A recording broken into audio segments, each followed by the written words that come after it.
Hello happy gardeners and my best friends. నేను మీ series ఎత్ gardening. చూసారా, ఇది నేను ఈ పచ్చిమిరప చెట్టు కొని వేసింది కాదండి, నార్లు పోసి పెట్టింది కూడా కాదు. దానికి అదే పడి మొలిచిన చెట్టు అండి. నేను పచ్చిమిరప చెట్లో మాత్రం పెంచడంలో ఫెయిల్ అయ్యానండి. లాస్ట్ టైం 2 టైమ్స్ తీసుకొచ్చాము పచ్చిమిరప నార్లు. తీసుకొస్తే చాలా సన్నగా గ్రీన్గా ఉండేవి, పచ్చగాను డార్క్ గ్రీన్లో ఉండేవి. అవి ఎందుకో నాకు నచ్చలేదు. సర్లే ఇక పచ్చిమిరప పెంచడంలో నేను ఫెయిల్ అయ్యామనుకున్నాను. ఇక పడి మొలిచింది కదా, ఆస్పైస్ ప్లాంట్లో వచ్చిందండి ఈ చెట్టు. చూసారా ఎంత బాగుందో, 20 లీటర్స్ బకెట్లో పడి మొలిచిందండి.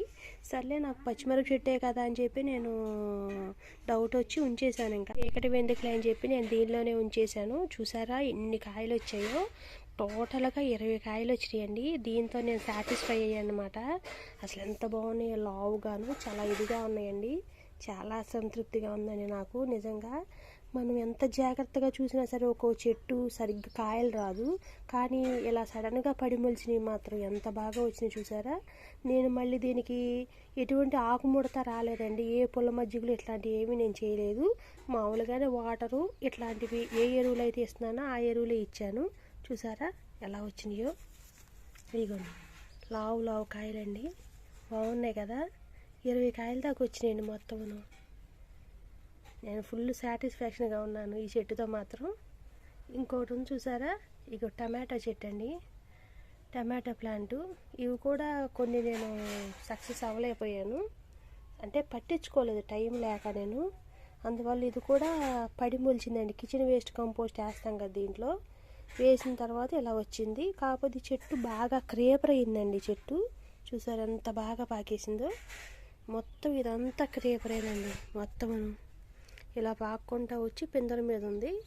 మరి ఇది మామూలు టమాటానో లేకపోతే ఏ వెరైటీనో నాకు తెలీదు. పూత మీద ఉంది అంతాను.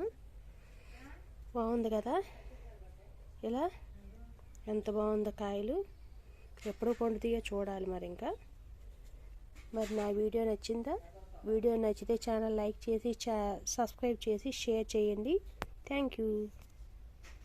మొత్తం మార్నింగ్ గ్లోరీ అండి, ఎంత బాగుందో చూసారా. బేబీ పింక్లో ఉంది. నేను గార్డెనింగ్ స్టార్ట్ చేసినప్పటి నుంచి అనుకుంటున్నానండి, నేను ఈ ఫ్లవర్స్ పెంచాలి, తనివి తీరా చూసుకోవాలి అని. నాకు ఈ seeds happy gardening Apparao sir ఇచ్చారండి. వైట్ మార్నింగ్ గ్లోరీ ఇవి కూడా ఇచ్చారు. చిన్న కవర్లో వేసి బేబీ ప్లాంట్స్ వచ్చాక నేను వేరే చోట నాటాను. మార్నింగ్ 9 లోపే ఉంటాయండి బ్లూమింగ్ అనేది. బాగున్నాయి కదా, మీకు నచ్చాయా? Thank you friends. మా బుజ్జి తల్లి ఈరోజు పూసిందండి. చూసారా ఎన్ని పువ్వులు వచ్చాయో, చక్కగా వచ్చినాయండి. ఎంత అందంగా ఉన్నాయి చూసారా. కలర్ కూడా ఏదైనా నాటు గులాబీ గ్రేట్ అనిపించిందండి నిజంగా. హైబ్రిడ్ గులాబీ మాత్రం అస్సలు పెరగలేదండి. ఇప్పటికి 2-3 సార్లు పెట్టాను. ఇది మాత్రం చాలా బాగుందండి. నేను వీటిని సేవ్ చేసి గులకని తయారు చేస్తున్నానండి, లేదంటే డ్రై చేసి టీ పొడిలోకి వాడుతున్నాం అనమాట. అసలు కలర్ కూడా ఎంత బాగుందో కదా. ఈరోజు మార్నింగ్ గ్లోరీ ఇవి కూడా వచ్చాయండి నాకు.